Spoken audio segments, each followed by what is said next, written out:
আমাদের ছবি আছে। আমি সকল মানুষের কাছে এটা বলবো যে বাংলাদেশে আজকে সত্যি মাইনরিটিজের উপরে যে অত্যাচার চলছে সেটা আমরা কেউ ভালো চোখে দেখছি না। এবং কেউ কেউ, আমি এখনো মনে করি দাঙ্গা কখনো হিন্দু করে না, দাঙ্গা কখনো মুসলমান করে না, দাঙ্গা কখনো শিখ করে না, দাঙ্গা কখনো খ্রিস্টান করে না। দাঙ্গা করে কতিপয় সমাজ বিরোধী এবং যারা সমাজের বোঝা। সুতরাং এই ব্যাপারটিকে এই অ্যাঙ্গেল থেকে দেখে আমরা সবাই যেন এমন কোনো মন্তব্য না করি যাতে আমাদের কোনো রকম পরিস্থিতি বাংলায় এটাকে নিয়ে খারাপ হয়।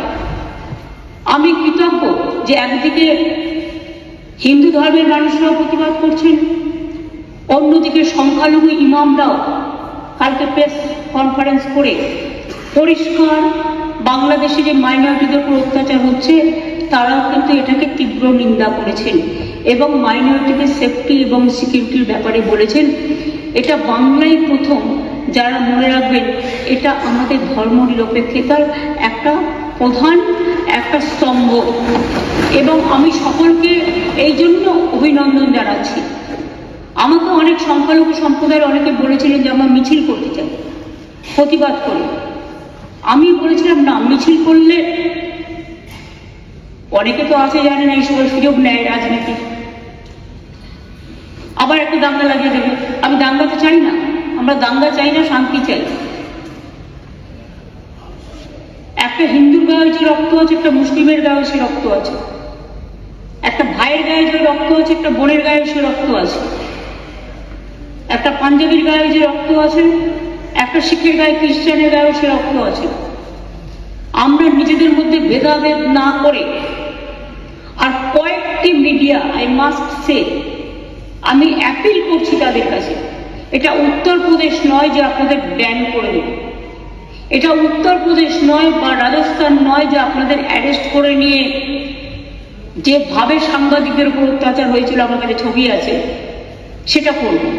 কিন্তু আমি নিশ্চয়ই আবেদন করতে পারি, অনেকগুলো ফেক ভিডিও বাজারে চলছে, কোনো একটা পলিটিক্যাল পার্টির পক্ষ থেকে কিছু ফেক ভিডিও চালিয়ে আগুন লাগাবার চেষ্টা করা হচ্ছে। প্লিজ দয়া করে, অনুগ্রহ করে উভয় সম্প্রদায় এর থেকে বিরত থাকুন। আমরা কেউ কিন্তু কারো পক্ষে নয়, সবাই কিন্তু সবার পক্ষে, এটা মাথায় রাখতে হবে। আমি বারবার বলি, ধর্ম যার যার আপনার, উৎসব কিন্তু সবার। বাংলাদেশের ব্যাপারে government of India, late government of India to decide. এখানে আমরা যেন কেউ অতিরিক্ত কথা না বলি এবং অতিরিক্ত কথা বলে পরিস্থিতিটা নষ্ট না করি। যারা ভাবছেন এটা নিয়ে রাজনীতি করবেন তারা জেনে রাখুন, ওটা করতে গেলে আপনার রাজ্যেরও ক্ষতি হবে, ওখানেও যারা আমাদের বন্ধু বান্ধবরা আছে, ভাই বোনেরা আছে, তাদেরও ক্ষতি হবে। আমরা এটা চাই না। গভর্নমেন্টের কতগুলো পলিসি আছে, যেমন এক্সটার্নাল অ্যাফেয়ার্স পলিসি, এটা গভর্নমেন্ট অফ ইন্ডিয়ার ভাগ্যে পড়ে, আমাদের নয়, ওদের জুরিসডিকশনে পড়ে। অনেকে ওপার বাংলা থেকে এপার বাংলা আসতে চাইছে কিন্তু তারা ঢুকতে পারছে না। আমাদের কোনো আপত্তি নেই, কিন্তু সেখানে বর্ডার সিকিউরিটি ফোর্স দায়িত্ব নিয়েছেন, তারা আসতে দেবে কি দেবে না এটা তাদের ব্যাপার, সেই নিয়েও আমি কোনো কটু মন্তব্যে যাব না। কিন্তু যাদের টাকা আছে, পয়সা আছে, ভিসা আছে, পাসপোর্ট আছে, তারা তো প্লেনে চলে আসছে। প্লেন তো আসছে, প্লেন তো চলছে, ট্রেন তো চলছে, কিন্তু গরিব মানুষগুলো যাদের কাছে হয়তো কিছু নেই, তারা আসতে গেলে পারছে না, তারা বাধা পাচ্ছে বিএসএফ এর কাছে। আমাদের হাতে কিন্তু বর্ডার নেই, এটা মাথায় রাখবেন। তাই আমি সবাইকে বলবো, এমন কোনো কথা যাতে আমরা না বলি, যাতে কোনো আমাদের পক্ষও নয়, এ পক্ষও নয়, ও পক্ষও নয়। আমি সবাইকে আবেদন করছি যাতে কোনো অতিরিক্ত কোনো প্ররোচনা সৃষ্টি হতে পারে। আমি যতদূর জানি কালকে ফরেন সেক্রেটারি যাবেন বাংলাদেশে, আজকেই যাচ্ছেন, কালকে ওদের মিটিং আছে। সুতরাং লেট দেম ডিসাইড। এই ব্যাপারে আমি পরিষ্কার বলি, এক্সটার্নাল অ্যাফেয়ার্স এর ব্যাপারে উই নেভার ইন্টারফেয়ার। আমাদের দলের পলিসি হচ্ছে এবং আমাদের সরকারেরও আমরা সবসময় এ ব্যাপারে গভর্নমেন্ট অফ ইন্ডিয়া যে গাইডলাইন্স দেয়, এক্সটার্নাল অ্যাফেয়ার্স যে গাইডলাইন্স দেয়, এটা কিন্তু আমরা মেনে চলি। তাই আপনাদের সবাইকে অনুরোধ করব, আসুন আমরা এমন একটা পরিবেশ সৃষ্টি করি যাতে এপার বাংলা দেখিয়ে দেবে যে আমরা ভারতবর্ষ, আমাদের জাতীয়তাবোধ, আমাদের দেশাত্মবোধ, আমাদের মমত্ববোধ, আমাদের স্নেহবোধ, আমাদের ধন ধান্যে পুষ্পে ভরা আমাদের এই বসুন্ধরা, তাহার মাঝে আছে দেশ এক সকল দেশের সেরা, সে যে স্বপ্ন দিয়ে তৈরি, সে যে স্মৃতি দিয়ে ঘেরা। এমন দেশটি কোথাও খুঁজে পাবে না কো তুমি, সকল দেশের সেরা, সে যে মোদের জন্মভূমি। এই জন্মভূমিকে আপনারা প্রতিপালন করেছেন, জন্মেছেন এই মাটিতে, এই মাটিটাকে সমৃদ্ধ করুন, ভালোবাসুন, এবং যদি কেউ বিচ্ছিন্ন করতে আসার চেষ্টা করে তাকে প্রতিরোধ করুন, এবং সেক্ষেত্রে বাঁধ ভেঙে দিতে হবে।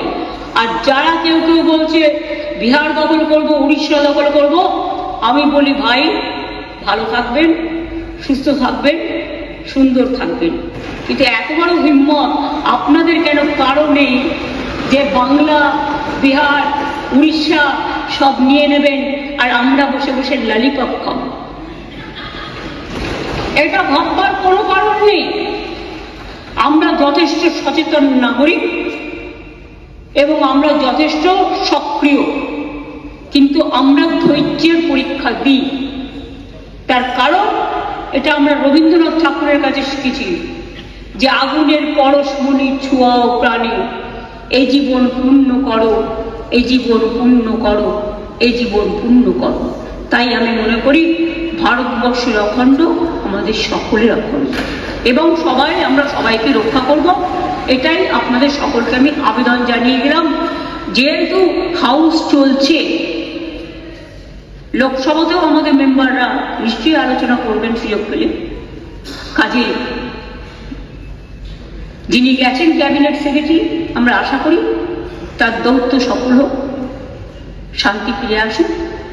বাংলাদেশের রাজনীতির সাথে আমাদের রাজনীতির সম্পর্ক নেই, ওরা কে কি রাজনীতি করবে সে নিয়ে আমরা কোনো কথা বলতে চাই না, কিন্তু আমাদের দেশের যে ধর্ম নিরপেক্ষতা, যে গণতন্ত্র, যে সংবিধান, আমরা যেন সেটাকে মেনে চলি।